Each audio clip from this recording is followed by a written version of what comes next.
Você já imaginou descobrir um segredo sombrio escondido bem debaixo do seu nariz, transformando sua vida em um suspense de tirar o fôlego? Esta é a incrível jornada de Juliana, uma mãe dedicada e esposa carinhosa, cuja vida vira de cabeça para baixo quando suspeitas sobre seu marido a levam a investigar uma trama sinistra. De atos de coragem a revelações surpreendentes, prepare-se para mergulhar em uma história onde o amor, a traição e a busca pela verdade se entrelaçam de maneiras inesperadas. Olá! Seja bem-vindo! Curta, se inscreva e ative as notificações. A esposa grávida cuidou do marido deficiente por anos, até que um dia, suspeitou de algo. Ela colocou uma câmera em sua casa. O que ela viu transformou seu ato de cuidado em um pesadelo. Já era noite há horas, mas no escritório, Juliana estava totalmente focada em seu trabalho. Ela estava desenhando esboços, fazendo correções, imersa em seu projeto e não percebeu imediatamente quando seu chefe, Marcos, entrou. Ele parou na porta com um olhar de reprovação e disse: "Juliana, querida, você precisa cuidar de si mesma. Você viu que horas são? Você não vai buscar seu filho na escola? Todo mundo já foi embora, e já é hora. Eu valorizo sua dedicação, mas você não pode se sobrecarregar assim." Assustada, Juliana exclamou: "Já são quase 7. Preciso buscar o Samuel na aula de karatê imediatamente." Ela começou a se preparar rapidamente, dizendo: "É verdade. Estou quase atrasada. Estou me apressando.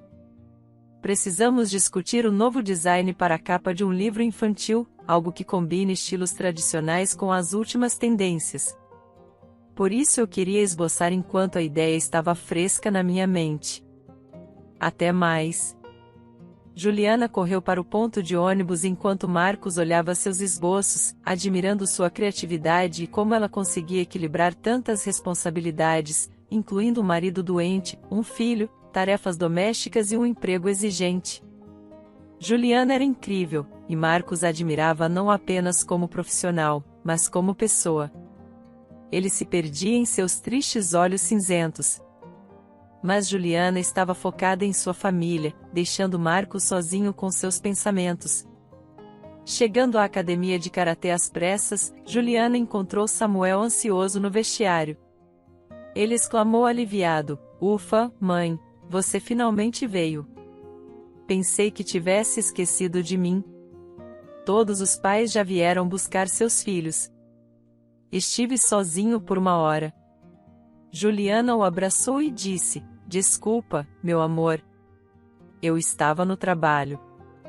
Vamos para casa agora." "E como foi a escola? Você recebeu muita lição de casa?" Samuel se acalmou e compartilhou as notícias, orgulhoso de ter feito sua lição de casa enquanto esperava. Juliana o elogiou: "Você é incrível, querido. Sempre tão responsável e excelente na escola. Sou muito sortuda por ter você."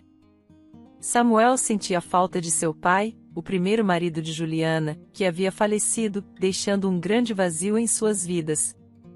Quando chegaram em casa, encontraram Otaviano, o atual marido de Juliana, deitado no sofá, irritado, zapeando pelos canais de TV.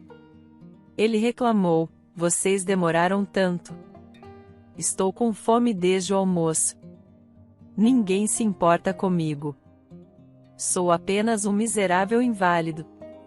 Preocupada, Juliana perguntou a Otaviano: "Por que você fala assim? Sua perna dói?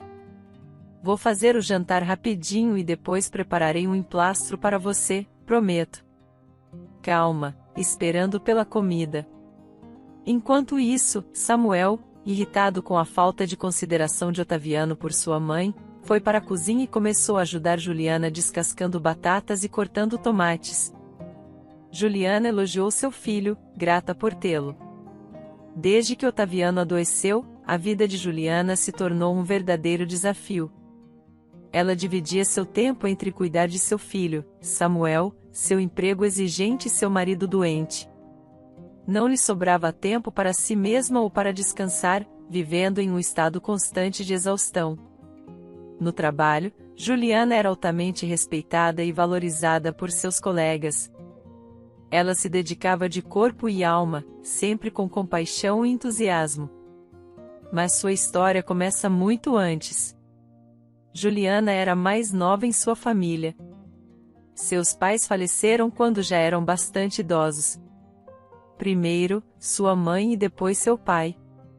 Ela se sentia sozinha em seu espaçoso apartamento de 3 quartos, desejando poder compartilhar momentos com sua mãe, ouvir suas palavras de incentivo, receber conselhos e sentir o olhar afetuoso de seu pai. Infelizmente, eles não estavam mais presentes. Foi durante esse período difícil de sua vida que Juliana conheceu Antônio, seu primeiro marido. Antônio era um soldado e passava a maior parte do tempo em zonas de combate, retornando para casa apenas nas licenças e férias. Quando começaram a namorar, rapidamente se apaixonaram e se casaram. Juliana era uma esposa devotada e fiel, esperando por ele durante suas longas missões. Com a chegada do pequeno Samuel, Antônio prometeu deixar seu trabalho perigoso após o batismo do filho. No entanto, essa promessa nunca foi cumprida. Antônio nunca retornou para casa, e Juliana se viu viúva aos 25 anos. A manhã foi longa e dolorosa, mas ela encontrou força em seu filho e em seu trabalho. Anos mais tarde, a vida de Juliana tomou um novo rumo quando ela conheceu Otaviano. Ele era o oposto de Antônio, seguro, charmoso, cortejando-a com poesia e flores. Involuntariamente, Juliana se apaixonou. Otaviano se dava bem com Samuel, e eles decidiram se casar, encorajados pela insistência dele. Otaviano trabalhava em projetos de construção e frequentemente viajava a trabalho, trazendo estabilidade financeira para o lar. No entanto, os colegas de Juliana na oficina eram céticos em relação a Otaviano e frequentemente a aconselhavam com preocupação. Rose, sua colega de longa data, disse: "É estranho, Juliana, mas por que um construtor precisa viajar tanto a trabalho? Não há projetos locais suficientes? Os salários aqui são bons. Será que ele tem uma amante ou algo pior, como outra família? Há muitos golpistas por aí. O que você realmente sabe sobre ele? Você não conhece ninguém da família dele. E por que ele não trouxe ninguém para o casamento? Isso não é estranho? Você sempre se sentiu desconfortável com conversas sobre Otaviano e defendeu seu marido, dizendo: por favor, garota, pare com isso. Otaviano tem seus motivos para não falar sobre sua infância. Ele diz que não se dá bem com sua família. Talvez eles o tenham machucado de alguma forma. Não é da minha conta. Ele trabalha e traz dinheiro. Isso é o que importa. E não se preocupe, um bebê está a caminho. E Samuel está ansioso pelo irmão. No entanto, a tragédia atingiu Otaviano enquanto ele trabalhava em um canteiro de obras em uma cidade próxima. Ele caiu do andaime no 3º andar de um prédio, sofrendo ferimentos graves na perna e no tornozelo. Ele voltou para casa com um gesso. Mas mesmo depois de muito tempo, ele não conseguia andar direito.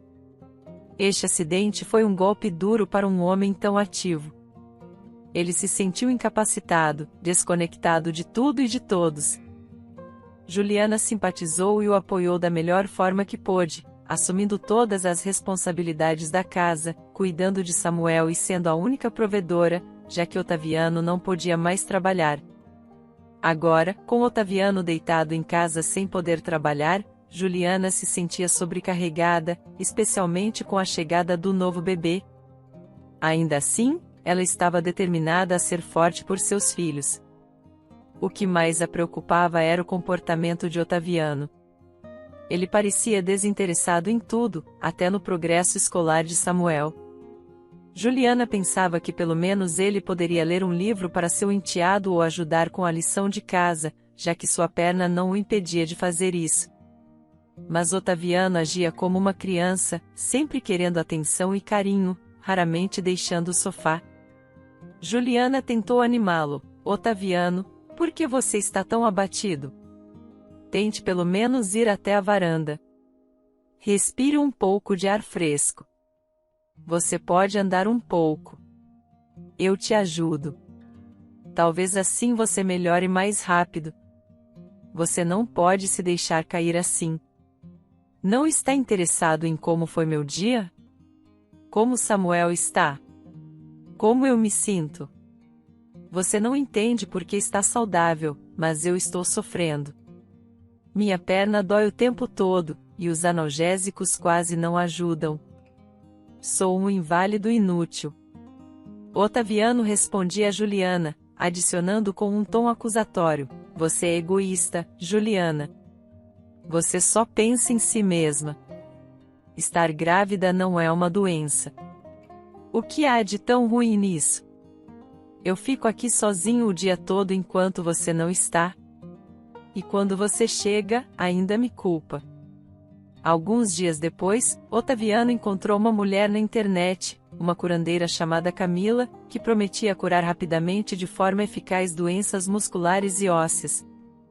Juliana tentou explicar que era tudo uma farsa, mas Otaviano estava convencido de que o tratamento funcionaria. Camila começou a fazer visitas regulares à casa deles, e Otaviano afirmava sentir sua dor diminuindo. Um dia comum, Juliana chegou em casa mais cedo do que o usual porque Samuel estava doente e não foi à escola. Ao chegar, viu sapatos femininos desconhecidos no corredor e rapidamente percebeu que Camila estava em sua casa. A porta da cozinha estava firmemente fechada. Juliana estava prestes a entrar para cumprimentar a visitante e seu marido, mas por algum motivo, decidiu se aproximar silenciosamente e ouvir a conversa entre Otaviano e a suposta curandeira. Ela estava curiosa sobre o que eles estavam fazendo e falando sobre como o tratamento estava indo, mas também mais intrigada pelo motivo de terem fechado a porta. Otaviano reclamava: Camila, querida, não consigo continuar assim. Estou cansado de fingir ser fraco. Minhas costas doem de ficar deitado o tempo todo. Até ganhei peso. Quando finalmente nos livraremos dessa idiota e de seu filho nojento?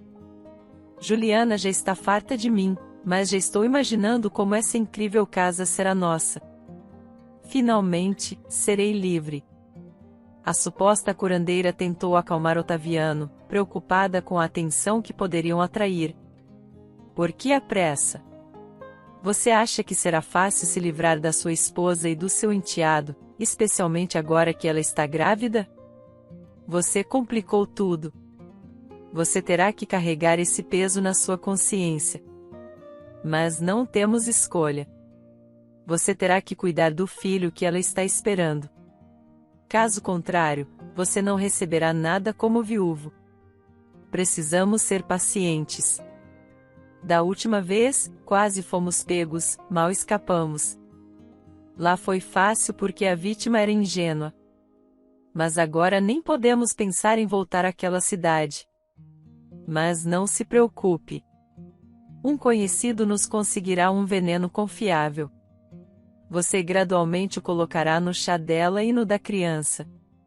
Ele garantiu que em um mês eles estarão completamente envenenados, e ninguém poderá identificar a causa da morte. Não haverá vestígios de veneno no sangue. Parecerá um envenenamento grave, e você estará livre de suspeitas. Juliana sentiu um calafrio percorrer seu corpo ao ouvir isso. Seus colegas estavam certos sobre quem ela havia confiado. A terrível conversa que ela acabará de ouvir era inconcebível.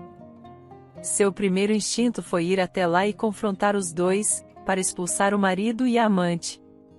Mas rapidamente se conteve, pensando: como vou provar que são criminosos? Não posso deixá-los escapar impunes novamente. Preciso agir com calma. Sua mente era um turbilhão de pensamentos. Ele nunca precisou de mim. Casou-se comigo apenas pelo apartamento. Insistiu tanto no casamento. por isso não gostou da notícia da gravidez. Não fazia parte dos seus planos. Meu Deus! Deixei Samuel com ele. Coloquei meu filho em risco. Após muitos pensamentos desesperados, ela silenciosamente voltou pelo corredor, bateu a porta com força e anunciou alto: "Olá!" Cheguei assim que pude. Assim que Juliana entrou em casa, a porta da cozinha se abriu e a curandeira apareceu. "Boa tarde, Juliana. Acabamos de terminar a sessão. Seu marido está se recuperando lentamente. Estou fazendo tudo o que posso para ajudá-lo a melhorar." Juliana, abalada, mas mantendo a compostura, respondeu: "Obrigada. Pagarei depois de amanhã, quando receber meu salário, acertaremos tudo pelas 2 sessões de tratamento." A curandeira concordou e logo partiu. Então, Juliana teve uma conversa distante com seu marido, cuidou dele e foi ver como Samuel estava, alegando sentir-se exausta e com dor de cabeça. Ela estava chocada com a mentira e a falsidade de Otaviano. No dia seguinte, no trabalho, Juliana estava distraída, chorando escondida no banheiro e incapaz de se concentrar. Desesperadamente, perguntava-se: como vou sair desta situação e expor esses criminosos? Seu estado chamou a atenção de Marcos, que a observava preocupado. Aproveitando um momento de calma, ele se aproximou de Juliana. "Desculpe se estou sendo intrusivo, mas o que está acontecendo? Vejo que você tem chorado. É difícil vê-la assim?" Surpresa com a preocupação de Marcos, Juliana acabou contando-lhe tudo. Eles tinham uma longa relação de confiança. Após desabafar, sentiu-se um pouco aliviada e disse: "Estou assustada. Parece que estou vivendo com um traidor e um assassino. O que faço? Como posso fazê-lo pagar e proteger a mim e a Samuel?" Marcos respondeu seriamente: "Juliana, precisamos envolver a polícia. Vou chamar um investigador. Eu conheço. Conte tudo a ele. É uma pessoa de confiança que vai ajudá-la. Além disso, tenho uma ideia. Remova discretamente os parafusos da cadeira de rodas de Otaviano e deixe um celular escondido gravando quando ele se sentar na cadeira. Se ele realmente estiver fingindo, ele vai se levantar. Essa será a prova que precisamos. Estarei pronto com a polícia para agir. Não se preocupe. Você não está sozinha nisso." Juliana sentiu um grande alívio, e a segurança transmitida por Marcos a fortaleceu. Após falar com o investigador, seu medo diminuiu um pouco. Ela se comprometeu a investigar Otaviano e a falsa curandeira, e foi aconselhada a ser cautelosa para não se expor e comer e beber apenas o que ela mesma preparasse. No entanto, Juliana estava ficando impaciente. Toda vez que via Otaviano, sentia uma raiva e ressentimento crescentes. Naquela noite, ela cuidadosamente desparafusou a cadeira de rodas, configurou a gravação em seu celular e esperou. Quando Otaviano se apoiou na cadeira, as rodas saíram e ele caiu. Mas rapidamente se levantou e ficou de pé. Ouvindo o barulho, Samuel correu para a sala e exclamou: "Tio Otaviano, você não está mais doente. Você está curado." Que incrível! Juliana começou sarcasticamente a aplaudir e disse: "Sim, Samuel, parece que as sessões com o curandeiro estão tendo efeito. Olha como o Otaviano consegue pular e ficar de pé. Como você tem a coragem de mentir assim? Por que você fingiu estar doente ao perceber que foi exposto?" Otaviano tentou mancar, fingindo dor. Juliana, indignada, repreendeu-o: "Chega desse teatro ridículo, Otaviano. A verdade está clara. Agora, não houve fratura alguma. Você inventou tudo isso." Bem, Otávia tentava inventar uma desculpa. A campainha tocou. Samuel foi abrir. E então, Marcos, junto com um policial, entrou no apartamento. Juliana havia informado Marcos sobre o plano, e ele estava esperando o momento certo para agir. Eles rapidamente imobilizaram Otaviano, não lhe dando chance de escapar. O policial anunciou: Otaviano Martinez, você e sua cúmplice, Lúcia, que usou o nome falso de Camila, estão presos por tentativa de assassinato contra sua esposa, Juliana, e seu enteado, Samuel. Além disso, descobrimos 4 casos semelhantes em outras cidades. Vocês se aproximavam de mulheres solitárias, ganhavam a confiança delas e depois tomavam seus bens, vivendo às suas custas. Desta vez, vocês foram além, tentando matar as pessoas que os acolheram em sua casa. Não esperem sair da prisão tão cedo. Otaviano protestou desesperadamente: isso é mentira. Vocês não têm prova. Eu estou doente. Juliana, todos estão contra mim. Eu te amo. Mas o investigador, imperturbável, sinalizou para ele se calar: chega de drama. Juliana nos enviou um vídeo mostrando sua recuperação milagrosa e sua cúmplice mais inteligente já está nos delatando. Você pode gritar o quanto quiser, mas não escapará sem punição. Juliana, ainda em choque, viu Otávia sendo levado pelo investigador, sem ter forças para se despedir. Ainda tentando assimilar tudo, Samuel então se aproximou de Marcos, cumprimentando-o como um pequeno adulto: obrigado por ajudar a mamãe, tio. O Otaviano é mau. Não gosto dele. Ele não ama mais a gente. Ele vai voltar? Marcos respondeu seriamente: não, Samuel, ele não vai voltar. E eu estarei por perto, se você permitir, porque sua mãe precisa de apoio agora. Samuel respondeu alegremente: claro. Venha nos visitar mais vezes. Você é como um herói de filme desmascarando o tio Otaviano, disse ele, sorrindo inocentemente. Marcos sugeriu ao menino: que tal assistir a um desenho? Preciso conversar com sua mãe. São coisas de adulto. Chato para você. Entendendo, Samuel foi para o seu quarto. Marcos consolou Juliana: não se atormente mais, Juliana. Já acabou. Otaviano e sua cúmplice ficarão na prisão por muito tempo. Juliana murmurou, quase em transe: por que tenho tanta má sorte? Meu primeiro marido morreu. O segundo era um criminoso e será preso. E estou grávida do filho dele. Por que não consigo encontrar um homem decente? Sou eu? Marcos respondeu calmamente: você não vê quem esteve ao seu lado todos esses anos? Você procura felicidade em lugares distantes sem ver o que já tem. Posso confessar que sempre te amei incondicionalmente. Nunca te trairia.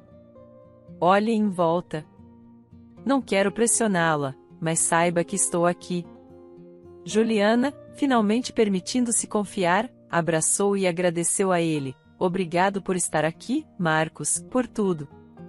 Não sei se posso retribuir seus sentimentos, mas estou disposta a conhecê-lo melhor.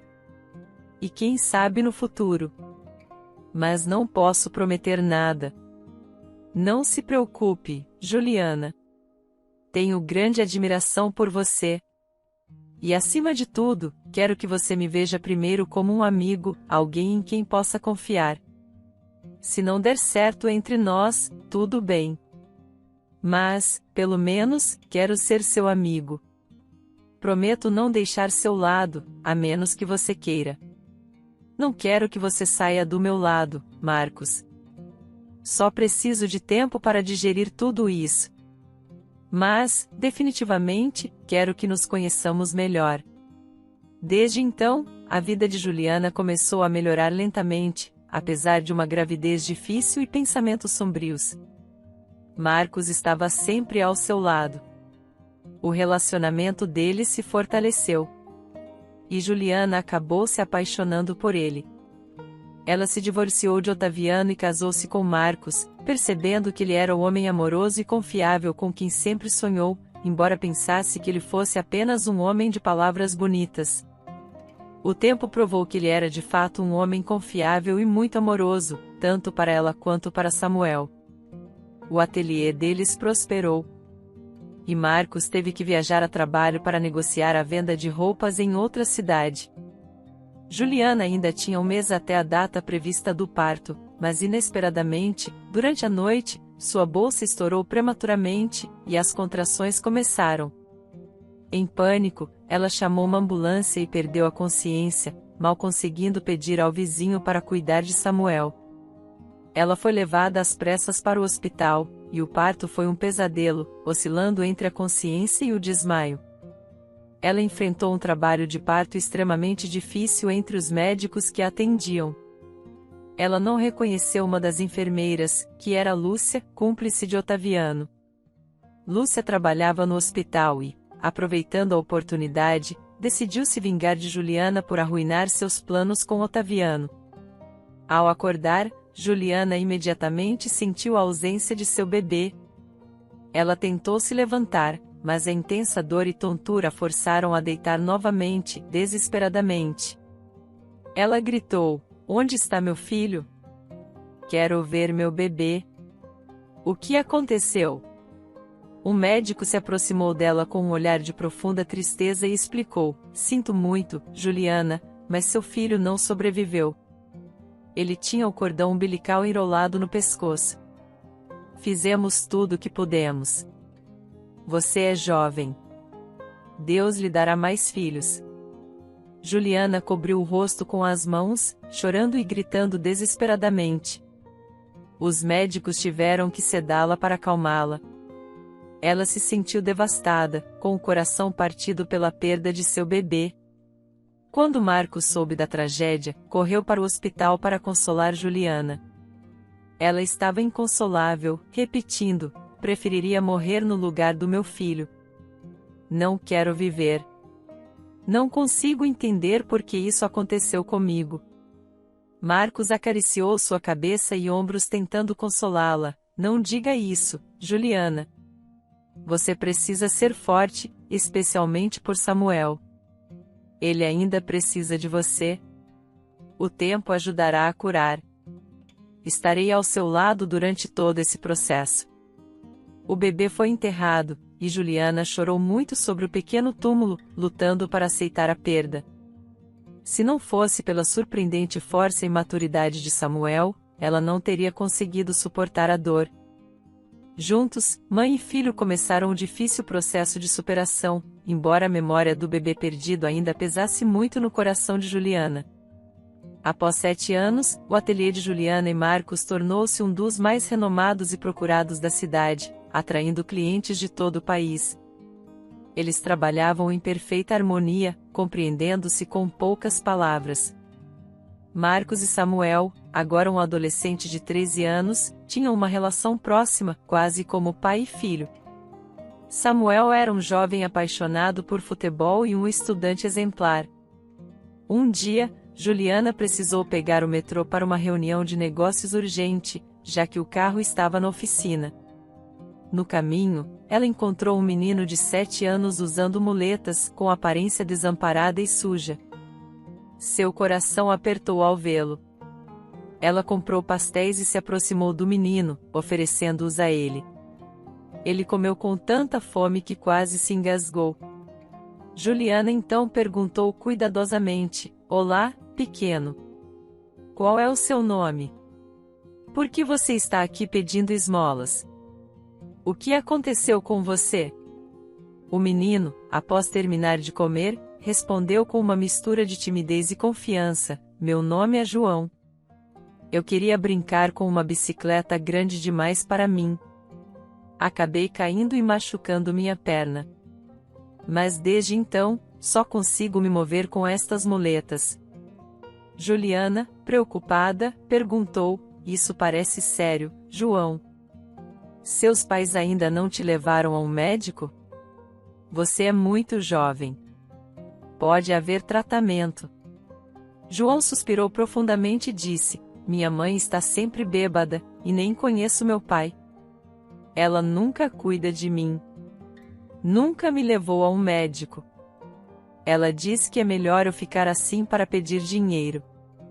Juliana sentiu uma onda de tristeza e compaixão pelo menino. Ela o abraçou, tentando consolá-lo, e disse: "Não se preocupe, João. Eu vou te ajudar. Meu marido, Marcos, e eu vamos encontrar uma maneira de te ajudar. Vamos ver o que podemos fazer sobre seu tratamento." O menino a olhou com uma mistura de esperança e desconfiança. "Não acho que vá adiantar. Minha mãe gosta que eu peça dinheiro. Ela não quer que eu melhore." Juliana, sentindo um forte e inexplicável impulso e desejo de ajudar, prometeu a João que faria tudo possível para mudar sua situação. Ele, animado pelas palavras dela e pelo desejo de uma vida melhor, olhou-a com profunda preocupação. Ela tentou consolar João. "Vamos ver o que podemos fazer, João. Não perca a esperança. Vamos lutar por você. Nenhuma criança merece sofrer por causa da negligência dos pais." Ela rapidamente ligou para Marcos, com a voz embargada de emoção, e explicou a situação. Marcos chegou pouco depois, ouviu a história de João com atenção e concordou em ajudar. Decidiram ir à casa do menino para falar com sua mãe e entender melhor a situação. João, com certo nervosismo, os levou ao seu apartamento. Ao se prepararem para sair, Juliana notou suas roupas desgastadas e sujas e disse: "Vamos comprar roupas novas no caminho." João, animado, perguntou se deveria levar algo. Juliana respondeu: "Não precisa. Vamos providenciar tudo o que você precisa." Ao chegarem ao apartamento, foram recebidos por um forte cheiro de álcool e cigarros. A casa estava em péssimas condições. E, na cadeira, a mãe de João roncava alto. João, com um olhar triste, explicou a situação de sua mãe. Ela não acorda desde a noite passada. Estava bebendo com alguns homens na cozinha. Não será possível falar com ela por um bom tempo. Quando ela acordar, vai começar a gritar comigo, perguntando se eu trouxe dinheiro, depois compra mais álcool e cigarros. Se eu não trazer dinheiro suficiente, ela me insulta muito. Por que ela é assim? Por que ela bebe? Por que ela não me ama como outras mães? Juliana e Marcos trocaram olhares de consternação após ouvir a história de João. Então, determinados, disseram: "Vamos te levar para casa, e amanhã te levaremos ao médico para avaliar sua perna. Ok?" Eles escreveram um bilhete para a mãe informando-a desta decisão. João abraçou Juliana com gratidão e disse animadamente: "Obrigado, tia Juliana. Você é como uma fada dos contos de fadas. Eu pensei que magia não existisse na vida real, mas agora vejo que existe." Juliana sorriu, embora com tristeza, enquanto acariciava o cabelo cacheado do menino. No caminho para casa, compraram roupas novas e uma mochila com itens básicos para João, que estava muito grato e ansioso para começar uma nova vida com eles. Ao chegar em casa, Juliana só conseguia pensar em cuidar da criança. Após dar um banho em João e examinar sua perna, perceberam que a situação era séria, com a perna visivelmente deformada. Após uma refeição nutritiva e vestido com roupas limpas, João adormeceu, sorrindo serenamente. Na cozinha, Juliana, Marcos e Samuel se reuniram para discutir a situação. Juliana estava determinada a cuidar de João, mas Marcos expressou preocupações legais sobre a possibilidade de adoção formal, alertando sobre as complicações do processo. Samuel, animado com a ideia de acolher João, prometeu ser um bom irmão mais velho. Marcos então disse: "Eu apoio que o João fique conosco, mas temos que estar cientes de que isso pode levar a uma adoção legal, que pode ser um processo longo e complicado. Você está preparada para isso, Juliana?" Com convicção, ela respondeu: "Desde que vi João no metrô, algo mudou em mim. Ele não é mais um estranho. Quero proporcionar a ele uma infância mais feliz e normal. Ele merece isso." Se não o ajudarmos, o que será dele? Uma vida de desvios e raiva, talvez até na prisão. Juntos, podemos ajudá-lo a se tornar uma boa pessoa, encontrar sua vocação. E quem sabe, talvez até voltar a andar. Estou disposta a lutar por ele até o fim. Obrigada por me ouvirem e me apoiarem. No dia seguinte, Juliana levou João a um ortopedista pediátrico. O médico examinou a criança, realizou um raio-x e uma tomografia. E, após um estudo cuidadoso, anunciou que a situação da perna dele é séria. Precisaremos realizar uma cirurgia complexa no joelho e no tornozelo, seguida por uma longa reabilitação. Ele terá que usar sapatos especiais, esperançosamente em cerca de 6 meses. As pernas devem estar recuperadas. Você concorda com o procedimento? João, com entusiasmo, exclamou: estou pronto para passar por tudo isso se, no final, eu puder andar, correr e andar de bicicleta novamente. Tia Juliana, aceito a cirurgia. Prometo ser forte e não reclamar quando cair da bicicleta. Doeu, mas eu aguentei. Quero que minhas pernas fiquem saudáveis novamente. Juliana abraçou a criança e respondeu: não se preocupe, João. Nós cuidaremos de tudo. Meu marido e eu cobriremos os custos da cirurgia. Agora, o próximo passo é convencer sua mãe a autorizar. A conversa com a mãe de João, Jéssica, foi difícil. Eles a encontraram bêbada e tiveram que acordá-la com água fria. Foi difícil explicar quem eles eram e o que pretendiam. Eles mencionaram a consulta médica e o diagnóstico. Jéssica, irritada e bêbada, protestou: quem são vocês para decidir sobre meu filho? Eu sou a mãe, e não vou permitir que vocês toquem nele. Ele é minha fonte de renda. Devolvam meu filho agora. Juliana tentou persuadi-la gentilmente: você não vê? Você está condenando João a uma vida de dificuldades. Seu filho, que mal consegue andar, não merece piedade. Você já pensou no futuro dele? Por favor, permita a cirurgia. Ele tem direito a uma vida saudável. Você não sente nada no seu coração de mãe? Nós cobriremos todos os custos. Só precisamos da sua autorização. Jéssica, irritada, respondeu: não se metam na minha vida. Você não foi quem deu à luz a ele. Eu disse não. Se vocês não devolverem meu filho, vou chamar a polícia e dizer que vocês o sequestraram. Marcos, sem paciência, bateu na mesa e exclamou: ligue para a polícia e nós mostraremos em que condições você está criando seu filho. João será levado para um abrigo. Você perderá os direitos parentais. Assine o consentimento agora. Isso é para você refletir. Você só pensa em álcool. Ele colocou algumas garrafas de álcool e comida na mesa, observando a reação da mãe negligente. Jéssica avaliou rapidamente a situação, assinou os papéis sem hesitar e começou a lamentar: por que vocês estão fazendo isso comigo? Eu amo meu filho.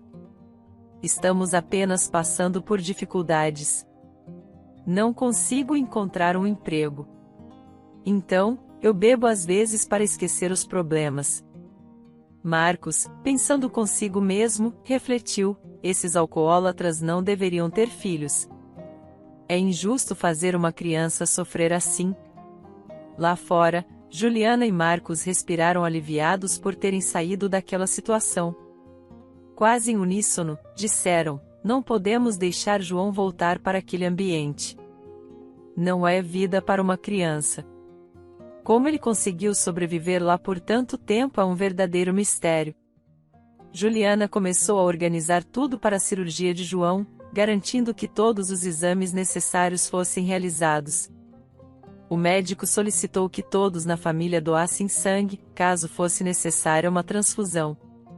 Surpreendentemente, os resultados revelaram que Juliana e João tinham o mesmo tipo sanguíneo raro. O médico intrigado perguntou: vocês são parentes? Juliana negou, explicando como eles encontraram João. Não, ele tem uma mãe que bebe. Estamos apenas ajudando. Não acho que sejamos parentes. Como podemos ter certeza? O médico sugeriu: façam um teste de DNA que confirmará se há relação, mas continuem com os preparativos para a cirurgia, que será na próxima semana. Estou quase certo de que vocês são parentes. Juliana contou tudo para Marcos, que, após observar João e Juliana, comentou: o médico pode estar certo. Você notou como eles se parecem? Comparem as fotos de infância deles. Os olhos, a cor e o cabelo são muito semelhantes. Ainda confusa, Juliana disse: é estranho. Não entendo, mas vamos fazer o teste de DNA. Ela enviou as amostras para o laboratório enquanto João se preparava para a cirurgia. João foi submetido à cirurgia, e Juliana, que o conhecia há apenas 2 semanas, estava extremamente preocupada. Ela rezou para que tudo corresse bem, sentindo-se ansiosa enquanto o menino estava na sala de operações. O médico surgiu com boas notícias: a cirurgia foi um sucesso, mas a recuperação seria longa. Naquele curto período, Juliana e João formaram um vínculo tão forte que pareciam uma verdadeira família. João se apegou a ela, enfrentando bravamente cada etapa do tratamento e até tentando animar Juliana com rimas e jogos de palavras. A recuperação de João foi um processo tanto físico quanto emocional, marcado por desafios e descobertas. Juliana acompanhou cada etapa com uma mistura de ansiedade e esperança. À medida que João enfrentava as sessões de fisioterapia, ela se maravilhava com a resiliência do menino, com uma determinação admirável. Ele encarou cada exercício e procedimento, mesmo quando a dor e o cansaço pareciam insuportáveis. Você também está indo muito bem, João. Estou tão orgulhosa de você. Juliana frequentemente dizia com um sorriso encorajador, segurando sua mão durante os exercícios. Durante isso, Juliana começou a ponderar sobre a coincidência de seu tipo sanguíneo raro compartilhado com João, deitada na cama à noite. Ela se perguntava se poderia haver algum parentesco distante entre eles. Talvez ele seja um primo distante ou algo assim, pensou ela, tentando montar um quebra-cabeça familiar que nem sabia que existia. Vendo sua esposa tão pensativa, Marcos perguntou: no que você está pensando, Juliana? Ela respondeu com um suspiro: estou apenas pensando em como a vida é cheia de surpresas. Marcos, nunca pensei que João pudesse ser um parente distante. À medida que o dia dos resultados do teste de DNA se aproximava, a ansiedade de Juliana aumentava. Ela sabia que, independentemente do resultado, sua vida e a de João já estavam entrelaçadas.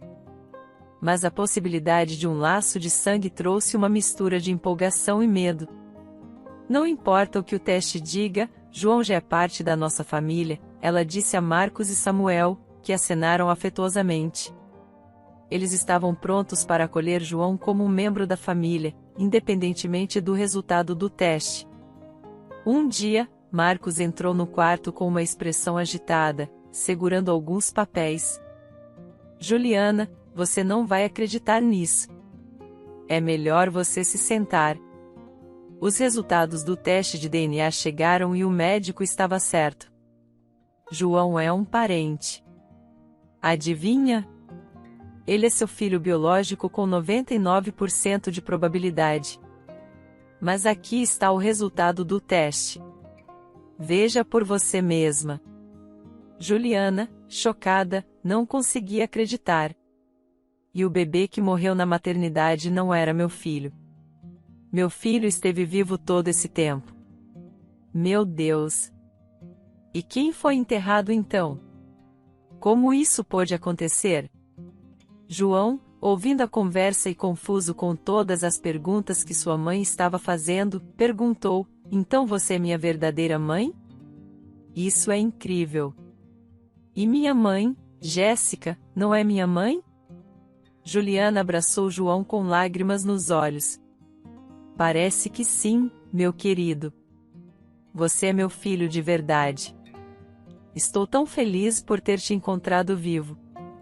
Naquela época, me disseram que você havia morrido. Me perdoe. Eu não sabia. Vamos descobrir como isso aconteceu agora. Nunca mais vou te deixar. Meu pequeno raio de sol. No julgamento subsequente, Juliana foi reconhecida como a mãe biológica de João e Jéssica, a mãe negligente, perdeu seus direitos maternos. Quando Jéssica percebeu que perderia as pensões, de repente se lembrou de João, implorando para que ele voltasse, alegando amor e saudade. Mas João se lembrava bem do maltrato e negligência. Ele era grato e amava seus novos pais, Juliana e Marcos, e estava determinado a trazer alegria para a nova família. Após uma investigação minuciosa, detetives desvendaram o mistério por trás do desaparecimento do filho de Juliana. Eles descobriram que Lúcia, em um ato de crueldade e desespero, havia trocado o recém-nascido de Juliana pelo bebê morto de Jéssica no hospital. Ambas deram à luz no mesmo dia, facilitando a troca nefasta. Chocada com essa revelação, Juliana se perguntava: como é possível? O que Lúcia está fazendo fora da prisão? Ela deveria estar presa junto com Otaviano. Preciso confrontar essa mulher. Olhar nos olhos dela e perguntar por que ela arruinou minha vida e a do meu filho. O detetive, com uma expressão sombria, revelou: a vida tem suas próprias maneiras de entregar justiça. Lúcia está agora em um asilo, lutando contra uma doença terminal. Ela passa seus dias sozinha, sem visitantes, sofrendo em agonia e, para completar o quadro, Otaviano morreu de tuberculose na prisão. Essas palavras fizeram Juliana perceber que, de alguma forma, Lúcia já estava enfrentando as consequências de suas ações, sozinha e esquecida em seus últimos dias. Voltando para casa, Juliana encontrou uma atmosfera quente e animada. Samuel e João estavam brincando juntos enquanto Marcos preparava uma deliciosa tortilha. A alegria de vê-la fez com que todos corressem em sua direção. Mãe, que bom que você voltou. Sentimos sua falta. Está tudo bem? Você parece preocupada, disse João, notando a expressão de Juliana. Sentada à mesa com a família, Juliana compartilhou seus sentimentos. Hoje, mais do que nunca, percebo o quanto sou abençoada.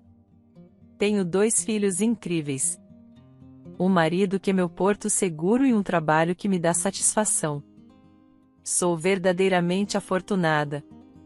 Enquanto servia o jantar, Marcos acrescentou: fico feliz que você veja como somos sortudos. Lembre-se, sempre estaremos aqui ao seu lado. A conversa durante a refeição foi animada, repleta de risadas e planos para o futuro. João, agora se sentindo plenamente parte da família, compartilhou na felicidade naquela casa onde o amor reinava. Tudo parecia em harmonia. Juntos, eles superaram adversidades e desafios. E agora, com o passado doloroso atrás deles, olhavam para um futuro repleto de felicidade e união. Sua vida, agora cheia de amor e companheirismo, avançava, deixando para trás as sombras e pavimentando o caminho para dias de alegria e realização. Espero que tenha gostado da história. Curta, comente e compartilhe. Obrigado por assistir.